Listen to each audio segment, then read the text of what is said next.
তো প্রিয় শিক্ষার্থীরা, তোমরা বোর্ডের দিকে লক্ষ্য করো। বোর্ডে একটি সমস্যা দেওয়া আছে, এই সমস্যাটি সমাধান করবো আমরা এখন, ঠিক আছে?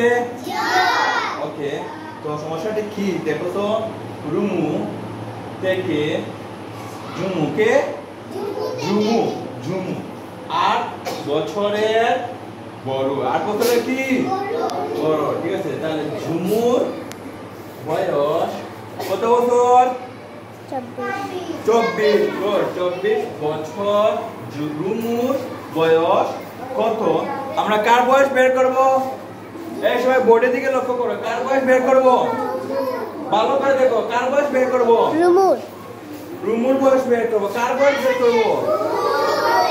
রুমুর বয়স এখন বের করব, সেটি এখন, ঠিক আছে? রুমুর বয়স কত আমরা বের করব। ওকে, তাহলে কি লিখতে হবে? রুমু থেকে ঝুমু 8 বছরের বড়।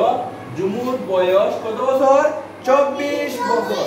তাহলে লিখতে হবে ঝুমুর বয়স 24 বছর।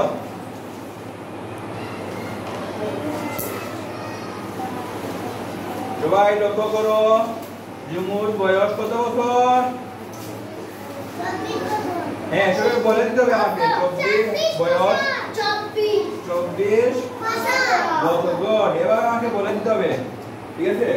ঝুমুর বয়স কত বছর? 24। এই তো দেখো, ঝুমুর বয়স 24 বছর। এবার আমার রুমু থেকে ঝুমু 8 বছরের বড়, ঠিক আছে? রুমু থেকে ঝুমু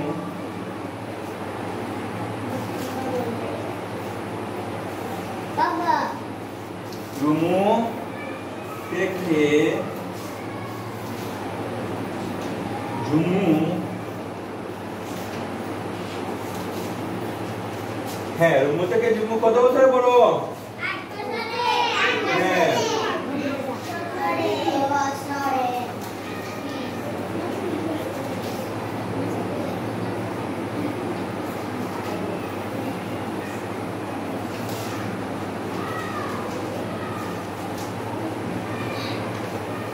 হ্যাঁ, রুমু থেকে ঝুমু বড় কত বছরের?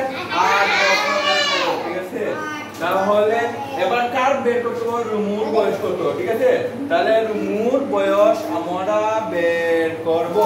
ওকে, তাহলে রুমুর বয়স, সেটি কি যোগ করলে না বিয়োগ করলে বের হয়ে যাবে?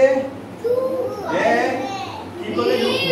হ্যাঁ, গুড। 24 থেকে 8 বিয়োগ করলেই বের হয়ে যাবে রুমুর বয়স। তাহলে রুমুর বয়স হবে 4 থেকে 8 বিয়োগ যাবে না। এই দশকে কত থেকে 1 দশালে কত হলো? 14। 14 থেকে 8 বিয়োগ করলে কত থাকে বলো তো দেখি? কত থাকে? 6। গুড, গুড বয়, 6 থাকে, ঠিক আছে? আর এই দশকে করে কত থাকলো? 1। তাহলে আর কিছু নাই, তাহলে একই বসিয়ে দিলাম তো বছর। ওকে, হ্যাঁ, তাহলে রুমুর বয়স কত বছর? 16 বছর। তাহলে উত্তর কত বছর হবে? 16 বছর। গুড, হ্যাঁ, এটা কি তোমরা সবাই বুঝতে পারছো? ভালো করে বলো। ঝুমুর বয়স 24 বছর। রুমু থেকে ঝুমু 8 বছরের বড়, ঠিক আছে? তাহলে 8 বছর। তাহলে রুমুর বয়স আমরা বের করব। তাহলে রুমুর বয়স বিয়োগ করলে হবে 16 বছর। সবাই বুঝতে পারছো? যদি না বুঝে আমাকে বলো, স্যার বুঝি নাই, আমি আবার তোমাদেরকে বুঝিয়ে দেব। সবাই বুঝতে পারছো? সবাই সবাই পারবা তো? ওকে।